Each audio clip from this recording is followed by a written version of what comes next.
bueno, algunos pacientes lo usan y están contentos. Porque obviamente reduce el tiempo de nebulización, ¿no?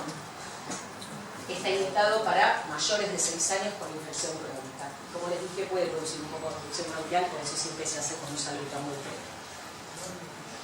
Esta, la pitacina liposomal, que les digo que está en fase 3 de investigación, lo que tenía de bueno que a los 7 días de utilizar la droga, los pacientes colonizados mejoraban ya un 10% de la función pulmonar. Es un valor alto para los 7 días de utilizar la droga.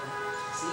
Se hizo el estudio en 24 pacientes mayores de 14 años, ¿sí? No se utilizó en chicos, solo en mayores de 14 años que tenían una función pulmonar arriba del 40% y que estaban infectados solo con salmonella. Lo bueno es que se da una sola dosis diaria porque como viene empaquetada en un liposoma, se dice que es como una cubierta lipídica, una cubierta grasosa que hace que entre directamente a la parte del moco donde está la pseudomonas.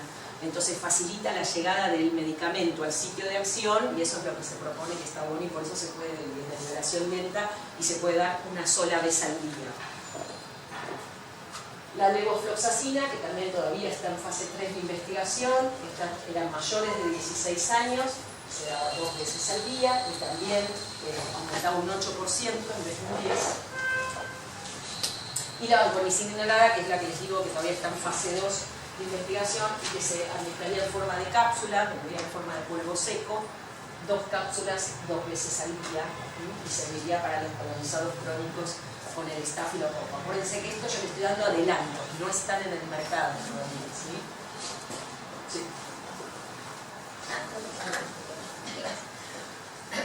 Bueno, esto es lo que, para que sepan esto de qué hacemos. Con tratamiento intermitente, la mayoría de sus médicos le van a indicar lo que se llama tratamiento intermitente, es decir, 28 días sí, 28 días no, 28 días, pero basta que me dice, a mí mi médico me da todos los meses antibiótico inhalado. Puede ser, hay pacientes que si no están andando bien, el médico decide dejarle colocada la tolramicina siempre.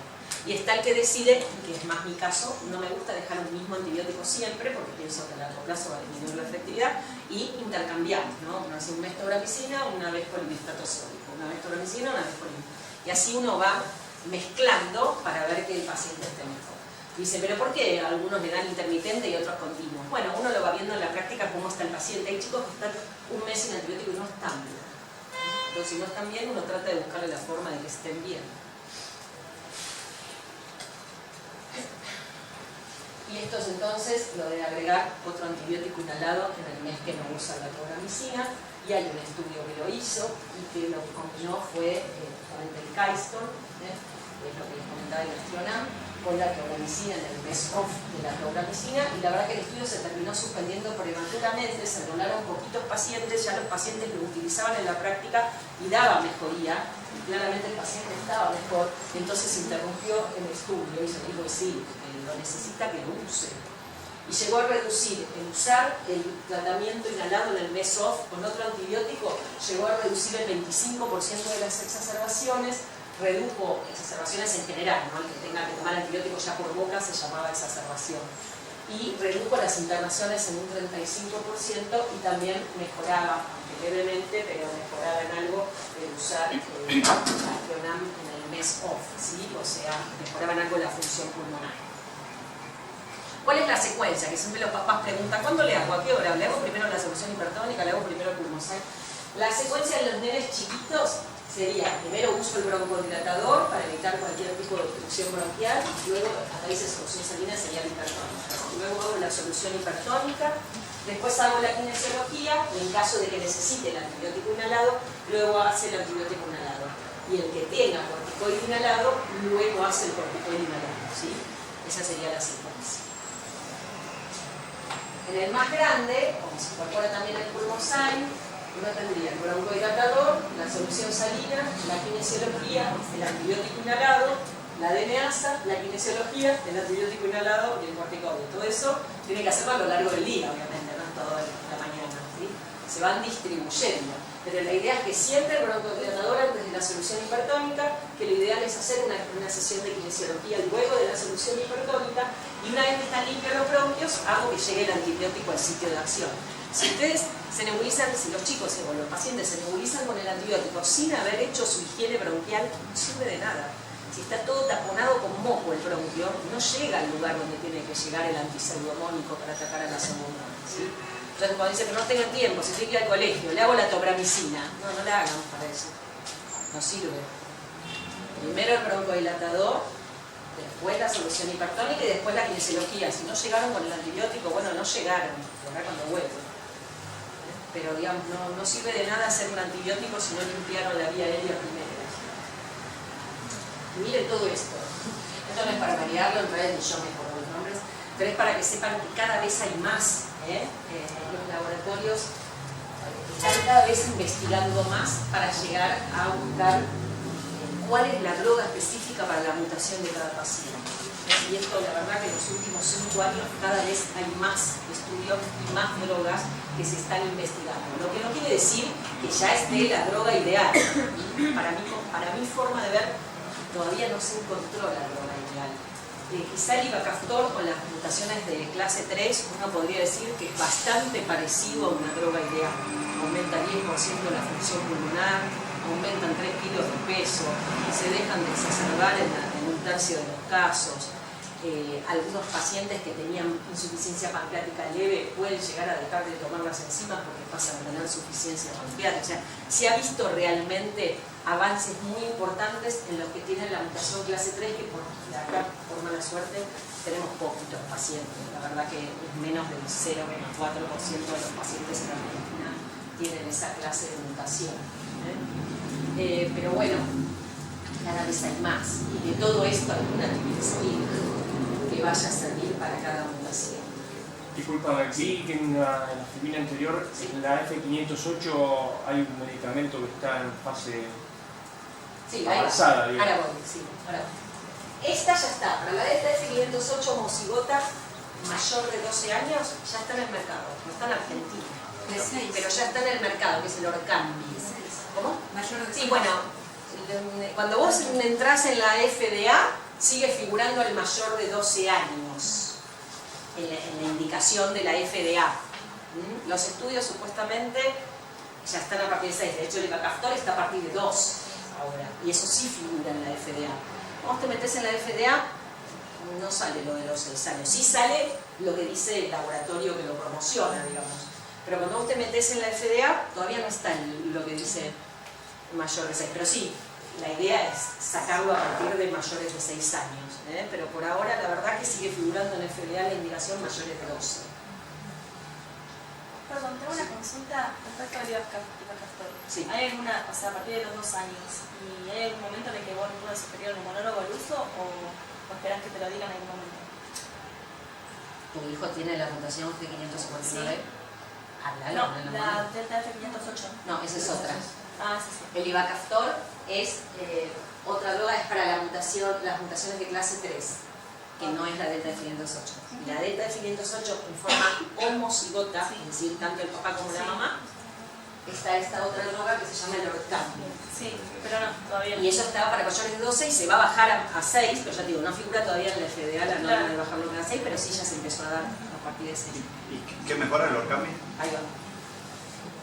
Este es el que salió ya en el año 2011, que fue el boom con la mutación G551D, que es la del canideco ibacaftor, que se vio claramente, salió publicada en una revista de alto impacto, porque es la Niña, que es una de las mejores revistas médicas, porque realmente se vio como una mejora que estaba todo el mundo sorprendido, todos los que hacíamos fibrosis quística, ¿no? Y realmente fue un boom. Fíjense todos los estudios que había de ibacaftor, mayores de 12, 6 a 11, 6 años con mutaciones de clase 3, pero no la G551D, que es más frecuente. Un estudio de extensión que siguió de 6 a 11 años y más de 12 años con la G551D, y después estuvo este último estudio Kiwi, el estudio abierto de 2 a 5 años con todo tipo de mutaciones clase 3. Y ahora recientemente ya se abrió para otras mutaciones más el ibacaftor. O sea, si bien lo que está completamente comprobado que es en mutaciones clase 3, se empezó a indicar también en 23 mutaciones más, que son mutaciones que todavía tienen alguna función residual, que son las que el médico se las va a acordar de memoria, tiene que ir a mirar si está dentro de esas 23 que tiene su paciente.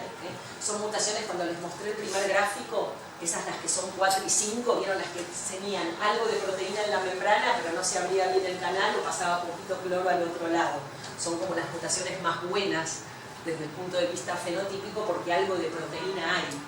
Y ahora no solo entonces se dice que son para las de clase 3, sino que se abrió un poquito el espectro a las mutaciones que tienen todavía alguna función residual, que son estas que les digo de clase 4 y 5. Obviamente siguen siendo las menos frecuentes, ¿no? Pero igual es bueno que se haya incorporado más mutaciones a eso. Este es el Ivacaftor, esta es la droga, Calideco, es el nombre comercial. Empezó siendo específico para las mutaciones G551D, después se extendió a todas las mutaciones resto de clase 3, que son las que les figuran ahí. Se sumaron 23 mutaciones con función residual y 5 mutaciones más de alteración en el empalme, que son las que les digo de clase 5. Esto ahora fue, debe haber sido hace unos días, lo de las mutaciones de alteración en el empalme, y lo de las 23 mutaciones con función residual ya fue en mayo. Se administra por vía oral, son pastillas que difiere según la edad, la cantidad que se da, ¿no? Se da 150 miligramos de Ivacaftor cada 12 horas por vía oral, o si el paciente pesa más de 14 kilos, tiene 16 años, 75 miligramos cada 12 horas, o si pesa menos de 14 kilos, entre 2 y 6 años, 50 miligramos cada 12 horas. Y se vio, aumenta la función pulmonar, disminuye el riesgo de las exacerbaciones, disminuye los síntomas respiratorios y mejora el peso. Pero les insisto, no es en cualquier mutación, es en estas. Entonces no es que uno le pueda dar Calideco a cualquier mutación. ¿Podría ser que tenga dos mutaciones iguales? No, puede tener aunque sea una de estas. Y si ya tiene una de estas, sería un candidato a recibirla. Digo candidato, bueno, pues les digo, no está en el país, hay que importarlas, bueno, hay todo un tema administrativo, es una droga muy cara, pues obviamente tiene su tema importarla, ¿no? Pero, perdón, ¿no llegó a ver, está la 3849? no, esa, ¿sabes qué? No la puse, pero está dentro de las 5 mutaciones más de alteración en el empalme. O sea, La 3849 KDCT se incorporó en julio. Lindene tiene esa con la Delta 508, o sea, ¿sería candidato al Calideco? Sería un candidato por lo que publicaron en julio. Tiene 1 año y 3 meses. Todavía no es candidato.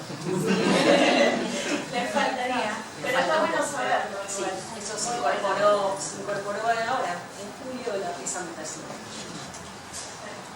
Bueno, y luego está esta, que es la que genera tanto revuelo, que es el Orkambi.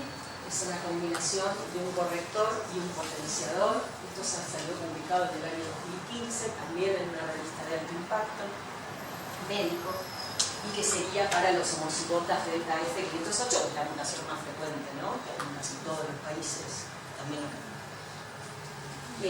Se vio que esa combinación mejoraba el tiempo hasta que sucediera una nueva exacerbación. Los que usaban la combinación de 400 miligramos cada 12 horas más el Ivacaftor, fíjense que estaban más tiempo sin llegar a tener la exacerbación que los que recibían una droga que se llama placebo, que no reciban medicación. Estos exacerban antes que los que se exacerban los que tenían la combinación. Y en cuanto al cambio absoluto de función pulmonar, parece realmente un cambio importante cuando uno mira el gráfico, cuando uno mira los números. Fíjense que no es un número muy importante, un 2%, 2,5, a un 4 en los mejores casos, se vio que aumentaba la función pulmonar. Eso fue un poco, no es que sea una decepción, es que simplemente para mí falta ubicar una droga mejor que aumente.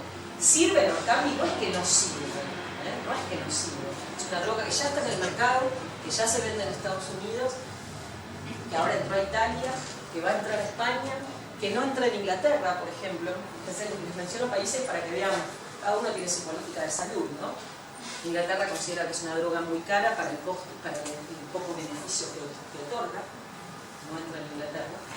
Bueno, y acá que no tenemos un sistema claro, definido de salud, que diga si entra o no entra, ¿no? Y queda un poco a merced de los médicos que los van viendo. Para mi gusto, le falta un toque de horno a la droga, falta que se encuentre una un poco mejor, pero está en eso. No creo que falte mucho en encontrarla. Creo que esta no es la ideal, no digo que no sirva, no es la ideal. Todavía hubiéramos esperado un poquito más. Cuando uno dice el Ivacaftor aumenta un 10%, el Orkambi 2, queda como la sensación de que le faltó un poco, ¿no? Lo que no quiere decir que no sirva. Porque si un chico se interna 4 veces en el año, porque ya tiene una enfermedad avanzada, y se pasa a internar una, ¿sirve o no sirve? Doctora, este medicamento corresponde cuando tiene las dos mutaciones. Cuando es homocigota delta F508. Hasta ahora. No quiere decir que después no se abra el esquema como se abrió con el Calideco, que al principio era solo para la G551D, después se extendió a las otras 8 mutaciones, la 23 más. Mucha gente tiene por lo menos una. Todavía para esa, en los estudios que se hicieron, no sirvió. Cuando eras heterocigota con una sola mutación delta F508 y otra, por ejemplo, otra de clase 1, no sirvió. Entonces, la combinación es 200 miligramos de Ivacaftor más 125 de Ivacaftor, que se da cada 12 horas bioral.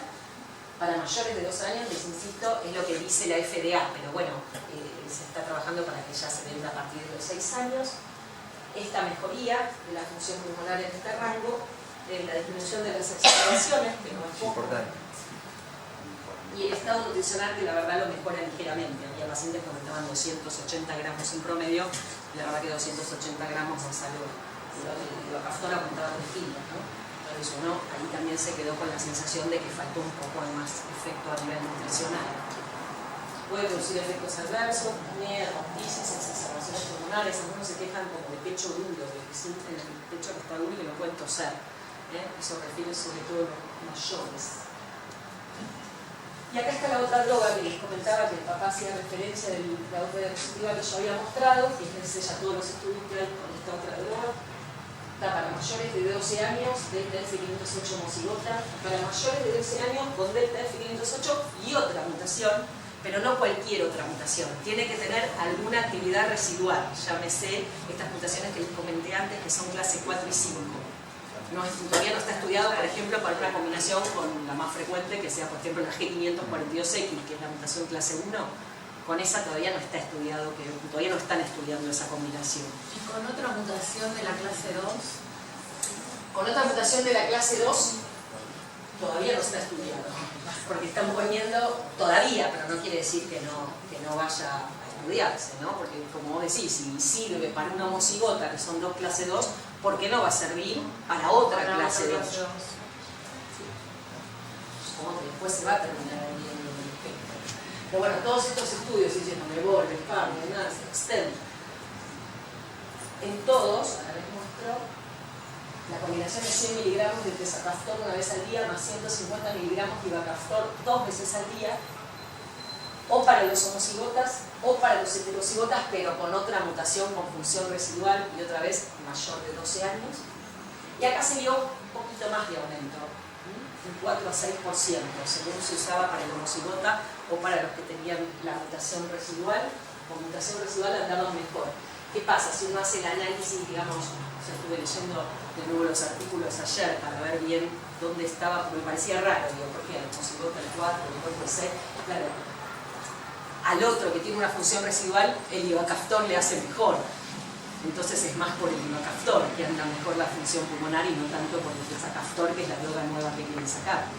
Como el que tiene algo de función, el Ivacaftor le funciona, ese le mejora más la función pulmonar. En cambio, si no tiene esa función residual de proteína, mejora un poquito menos la función pulmonar. O sea, creo que es a expensas del Ivacaftor que mejora y no tanto del Tezacaftor. Pero bueno, en definitiva, lo que promociona el laboratorio, que es Vertex, es que te aumenta entre un 4 y un 6% la función pulmonar. Y son estudios con más de 200 pacientes en ambas ramas, 250 creo que eran en el grupo, 248. Y también con importante reducción de las exacerbaciones. Una de las, me pareció muy destacable la charla que dio la doctora Solé en la jornada que hicimos de fibrosis quística acá el 14 de julio, la doctora que es de Valencia. Ella relataba como a veces a veces no aumenta la función pulmonar, sí, la espirometría le quedó igual, pero bueno, la verdad que el paciente mejoró de peso, dejó de internarse, se siente mejor, escupe menos, o sea, y esas no son cosas que dejan de ser, tiene mejor actividad física, más tolerancia, o sea, hay varias cosas, ¿no? También en calidad de vida, en ejercicio físico, obviamente la función pulmonar es lo que más buscamos los médicos y es un parámetro objetivo en el cual se hacen los estudios de investigación. Pero obviamente no es el único parámetro que uno tiene en cuenta para cómo está la vida del paciente, ¿no? Y les insisto, si un paciente se interna mucho, me parece que se deje de internar o que se interne menos no es despreciable. Bueno, y por último, el paciente está en una etapa muy avanzada. ¿Qué se hace? ¿Qué hago cuando el paciente ya tiene una función pulmonar muy deteriorada? Bueno, estas son las indicaciones para derivar un equipo de trasplante de pulmón, ¿no? Si el chico tiene una función pulmonar menos del 30% del volumen respiratorio forzado en el primer segundo, especialmente si son mujeres, se sabe que tienen peor pronóstico y declinan más rápido, y especialmente si son jóvenes, ¿eh? O sea, las chicas jóvenes son las que antes hay que derivar al equipo de trasplante. Cuando tienen un test de caminata, que es un estudio en el cual se lo hace caminar al paciente durante 6 minutos, que vieron que les toman la frecuencia cardíaca y la saturación, cuando en ese test la distancia que recorre el paciente a lo largo de todo el test es menor a 400 metros, es un indicativo de que tiene un compromiso severo y hay que derivarlo un equipo de trasplante. Ni hablar si ya tiene hipertensión pulmonar, porque eso habla de larga data de tener una hipoxemia crónica, es decir, que le faltó el oxígeno mucho tiempo y se empieza a elevar la presión en la arteria pulmonar, y eso obviamente es indicativo de pasar un equipo de trasplante. O cuando empiezan a aumentar mucho las exacerbaciones, puede no tener ese número del B1 de 30, que decimos los médicos, pero si el paciente tiene un B1 de 45, pero se internaba antes una vez al año y ahora se interna 5 veces por año, hay algo que no están dando bien, y ahí hay que, más allá de tratar de identificar qué es lo que está pasando, si hay alguna bacteria que no se identificó o lo que fuere, que quizás se puede solucionar y no es necesario mandarlo al equipo de trasplante, si el paciente empezó a tener muchas internaciones, muchas más de las que tenía en su habitual, es una indicación de derivar un equipo de trasplante. Y sobre todo si en alguna de las exacerbaciones termina requiriendo ventilación no invasiva, que es un aparatito que se coloca para aumentar la presión y disminuir el trabajo respiratorio que hace el paciente, o si empieza a tener cada vez hormonas más resistentes o bacterias más resistentes que ya no hay con qué tratarlas, o pese a que recibe un gran aporte calórico, tiene bien la dosis de enzima, todo está bien, pero el paciente sigue bajando de peso, o bueno, ni hablar cuando ya tiene un episodio severo que amenaza la vida con una crisis importante de una motora, que se pincha el pulmón, se escapa aire y el chico empieza con un déficit de aire importante y hay que tratarlo de forma aguda. Son cuadros severos que tienen su tratamiento, pero que son indicativos de que ya el pulmón está muy enfermo y hay que derivarlo para que lo evalúe un equipo de trasplante. Esto era para mostrarles esto del registro americano, pero fíjense que aproximadamente en los últimos años se hacen 200, arriba de 200 trasplantes pulmonares al año, o sea que la verdad es una de las terapias que se hace cuando el paciente ya está con un deterioro significativo, ¿no? No es que uno manda a trasplantar a cualquier persona que tenga fibrosis quística. Es cuando el paciente tiene un deterioro significativo en su función pulmonar y todas esas cosas que les mostré antes.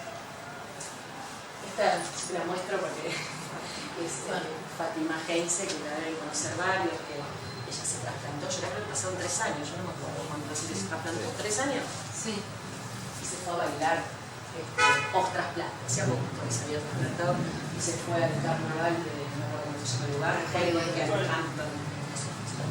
en Entre Ríos, no sé, Heineken.